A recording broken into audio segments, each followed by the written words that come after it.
Across to France 24's Wassim Cornet then, who joins us from a vaccination centre there. So Wassim, just tell us more then about the changes, what they might actually mean on the ground there. Well, that's right, Stuart. The effort to pull the country out of this devastating health crisis continues. Late last night, the president, Saied, announcing the launch of an operations center that will handle the pandemic. That operations center under the direction of the Ministry of Interior, which itself will be supervised by the army, which is apolitical and a way to get the people to trust this new direction. This operations center will be tasked with the handling of the stock of masks, vaccines, and medical oxygen. If you remember, earlier this month, the country actually ran out of medical oxygen nationwide and was almost on the brink of a major health disaster. The good news is, in terms of vaccinations at least, the things are starting to look up here. There are millions of doses that have recently arrived or are currently on their way to Tunisia.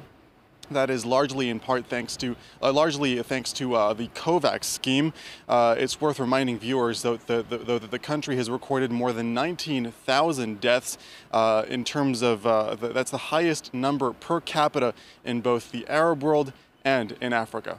Wassim, there's also been a series, as I mentioned at the top there, of political and other announcements as well.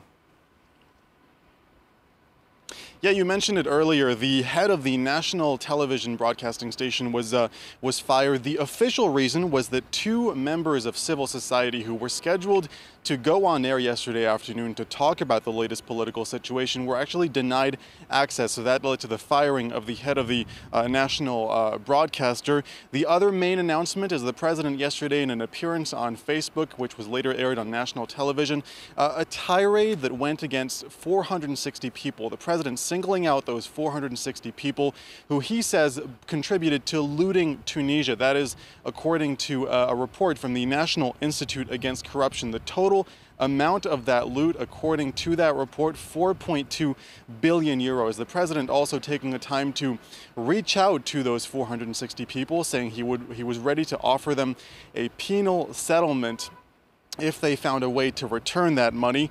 And the latest bit of news I want to share with you, this morning the poll was published, the first poll since those shock announcements on Sunday. 87%, according to that poll, of Tunisians support the president's actions.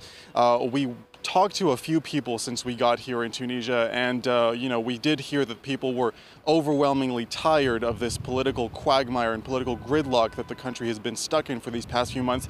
But 87% is certainly a shockingly high number, and it appears that the political gamble by the president, at least, has paid off so far. Wassim, thanks very much. Wassim Cornet joining us there from Tunis.